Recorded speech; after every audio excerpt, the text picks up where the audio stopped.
l'Il·lustració influïren tant en la Revolució Americana o procés d'independència dels Estats Units com en la Revolució Francesa. Els il·lustrats posaren les bases del liberalisme polític. Montesquieu va defensar la separació de poders, Voltaire la necessitat d'un parlament i Rousseau la sobirania del poble i l'existència d'un contracte social o constitució entre governants i governats.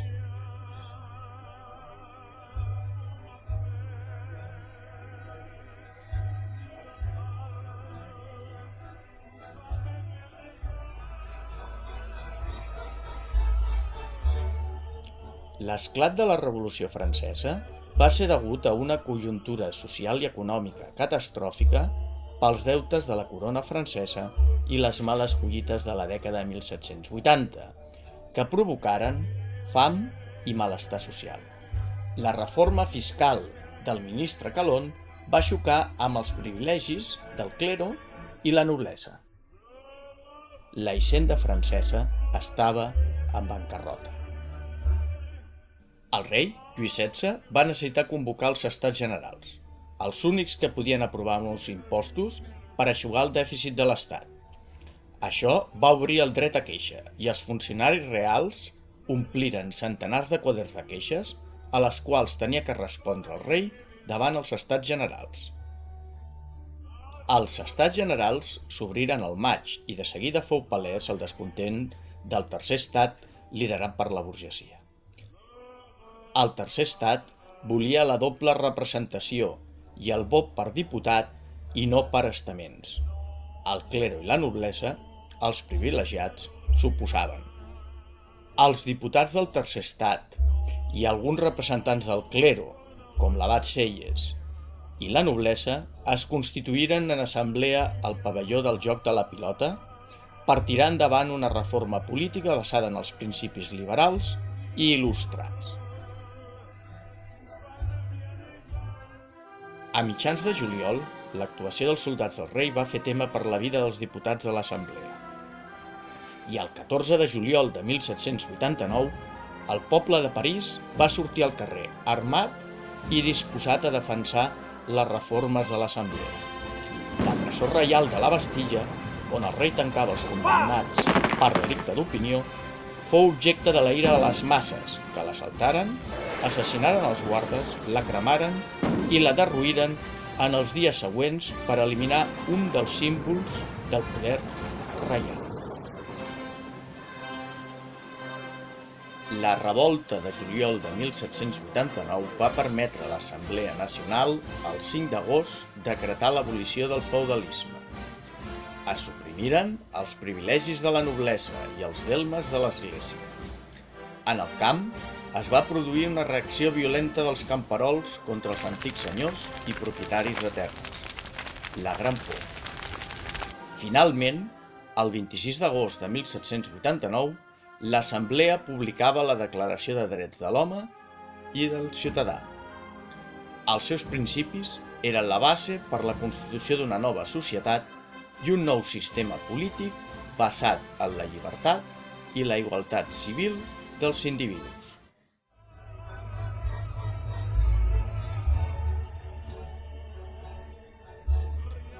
L'octubre de 1789, les dones parisines, davant les reticències reials a l'establiment d'una monarquia constitucional, marxaren cap a Versalles i obligaren la família reial a dirigir-se a París i viure al Palau de les Tulleries.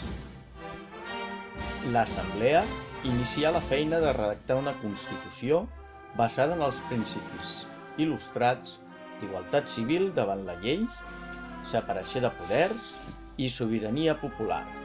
França es convertia, de fet, en una monarquia constitucional. Les grans monarquies europees consideraven un perill la revolució. El 20 de juny de 1791, Lluís XVI, amb el suport de la família reial austríaca, de la seva dona, Maria Antonieta, fuig de París cap a Àustria, per envair França amb un exèrcit austríac. Però a Varennes, molt a prop de la frontera, el rei és reconegut i tota la família reial és detinguda i retornada a París. L'episodi, conegut com la fuga de Varennes, deixa Lluís XVI en una posició molt delicada.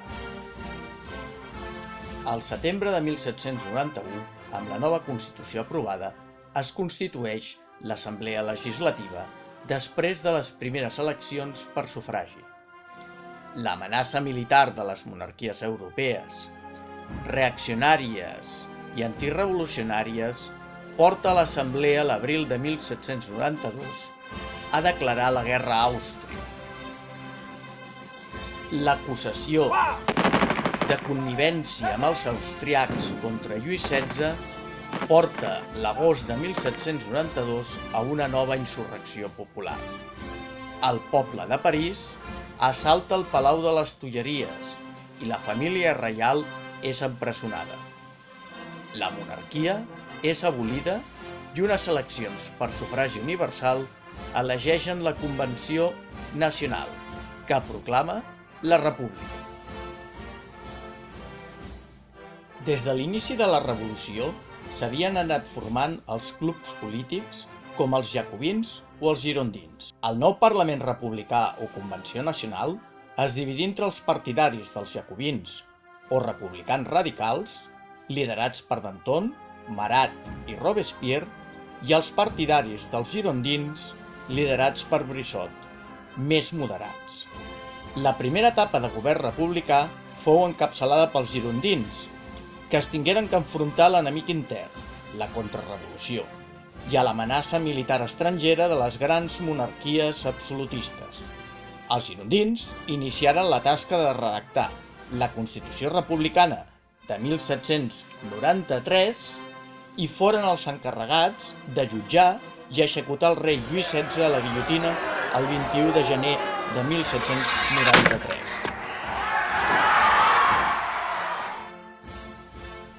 Els girondins, davant les derrotes contra els austriacs, decretaren la lleva militar forçosa que va provocar noves insurreccions de signe contrarrevolucionari i algunes revoltes a províncies. A París, els sansculots, membres de les classes populars d'ideologia radical, recolzaven els jacobins i el seu líder Robespierre, disposat a aplicar mesures de tipus social favorables a les classes populars.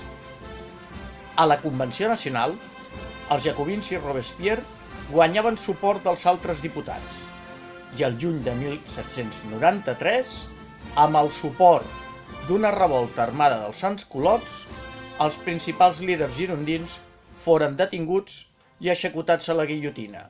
S'iniciava la fase democràtica i social de la República, la fase més radical de la Revolució Francesa. Els jacobins, pressionats per les diferents amenaces contra la revolució i per les demandes dels sansculots, crearen un govern amb un poder executiu fort, el Comitè de Salut Pública, liderat per Robespierre, que amb la llei de sospitosos inicià una autèntica cacera de reaccionaris i contrarrevolucionaris, jutjats per tribunals populars i executats a la guillotina. És l'etapa coneguda com el terror, i que desfermà la violència i un autèntic bany de sang contra els enemics de la revolució. Robespierre i els jacobins, per acontentar les classes populars de París, especialment els sansculots, decretaren mesures socials, com fixar el preu màxim dels productes de primera necessitat, el màxim de fortuna o el salari mínim. Mesures que es corresponien amb el caràcter democràtic i social de la Constitució de 1793, que establia el sufragi universal, però de fet mai aplicada per la situació de perill en què es trobava la República.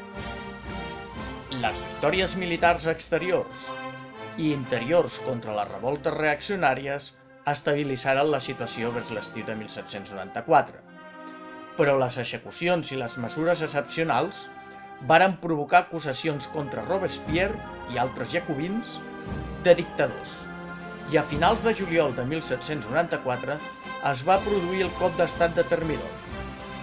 Robespierre i altres líders jacobins foren detinguts, jutjats i executats a la guillotina. s'iniciava una nova etapa conservadora i autoritària de la república, la Convenció Termidoriana o República Burgesa, que eliminà la democràcia social jacobina, instaurà el sufragi censatari i es recolzà en la gran burgesia i en l'exèrcit. Un victoriós i jove general, Napoleó Bonaparte, s'aprofità de la necessitat que tenia el govern conservador o directori republicà de l'exèrcit per mantenir-se en el poder. El 18 de bromari de 1799, Napoleó Bonaparte donà un cop d'estat i es proclamà cònsol de la República i va instaurar un règim autoritari, que va portar Napoleó, gràcies a les victòries militars, a ser primer cònsol vitalici i, posteriorment, al 1804, emperador.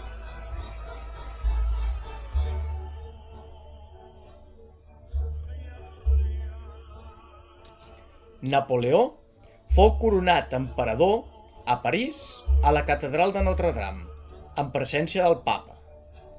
L'emperador Napoleó I, gràcies a les victòries d'Austerlitz, 1805, Jena, 1806, Friedland, 1807, derrotar austriacs, prussians i russos i consolidar la incorporació de nous territoris a l'imperi napoleònic, amb la creació de diversos estats satèl·lits de França. Napoleó es va convertir en el difusor dels principis revolucionaris liberals per a Europa.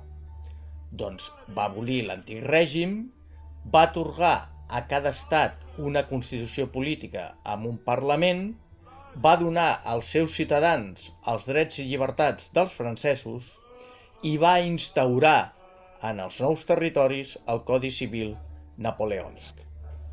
El 1813, Napoleó inicià la campanya de Rússia amb un gran exèrcit de més de 600.000 soldats, però la tàctica de guerra cremada i l'arribada de l'hivern debilitaren el seu exèrcit, que malgrat va arribar a Moscou, fou durament atacat en la seva retirada cap a França per l'exèrcit rus, que aconseguia entrar a París al març de 1814.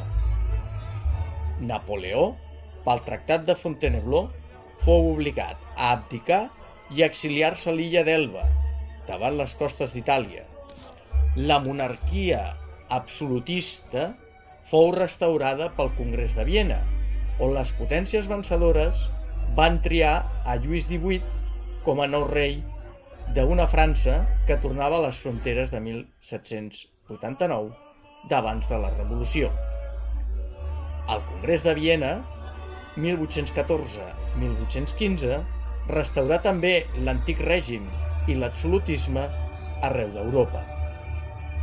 Al març de 1815, Napoleó escapà d'Elba i va aconseguir arribar a París, iniciant el govern dels 100 dies, que finalitzà per la derrota militar a la batalla de Waterloo, Bèlgica, al juny de 1815, davant les forces anglo-prussianes del duc de Wellington. Napoleó va capitular i abdicar i fou reclòs a Santa Helena, una illa al sud de l'oceà Atlàntic on va morir el 1821.